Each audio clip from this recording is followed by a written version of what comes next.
మనం గోమాతల దగ్గర నుంచి వెళ్ళి పాలు తీసుకొని పెరుగని, నెయ్యని, వెన్నని, స్వీట్లని అన్నిటికీ వాడుకొని రకరకాలుగా తింటాం. కానీ తిరుపతి జిల్లాలో గోమాతలు అసలు ఏం తింటున్నాయి, ఏమైతున్నాయి ఒకసారి చూడండి. మన బాగ్రాపేట పంచాయతీ వాళ్ళు డంప్ చేస్తున్న ప్లాస్టిక్ వ్యర్థాలన్నీ తినేసి ఇక్కడ ప్రాణం వదిలేసింది. చూసారు కదా, ఆ విజువల్ చూస్తుంటే ఎంత బాధ అనిపిస్తుందో.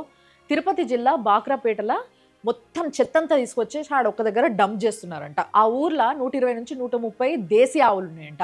అవి మేయనీకి పోయే ఆ రూట్లో మొత్తం అంత చెత్త ఉండేసరికి ఆ ప్లాస్టిక్ కవర్లు, చెత్త, మన్ను, మశానం అన్నీ తింటున్నాయంట. అట్లా తిని రీసెంట్గా ఒక 20-30 ఆవులు చనిపోయినాయంట. దాని విజువలే మీరు చూస్తున్నారు. ఒక ఆవులే కాదు, దుప్పులు, మేకలు, ఆ చుట్టుపక్కల నుంచి వచ్చే జింకలు, అడవి ప్రాంతం నుంచి వచ్చేటివి అవన్నీ కూడా చనిపోతున్నాయంట.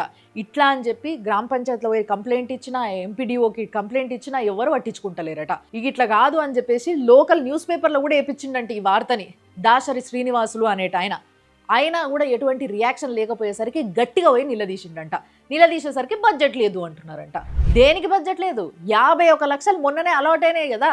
ఒక్క ఫెన్సింగ్ పెట్టడానికి ఒక 4 వైర్ ముక్కలు అవి ఇవి కూడా దొరకలేదు. దానికి కూడా బడ్జెట్ పెట్టలేని పరిస్థితి.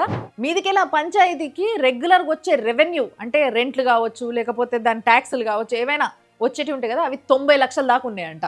మరి ఏడిపోతున్నాయి అవన్నీ? కూటమి ప్రభుత్వం ఏమో గో సంరక్షణ అంటది, కానీ అక్కడ గ్రౌండ్ రియాలిటీ మాత్రం ఇది. మన బాగ్రాపేట పంచాయతీ వాళ్ళు డంప్ చేస్తున్న ప్లాస్టిక్ వ్యర్థాలన్నీ తినేసి ఇక్కడ ప్రాణం వదిలేసింది.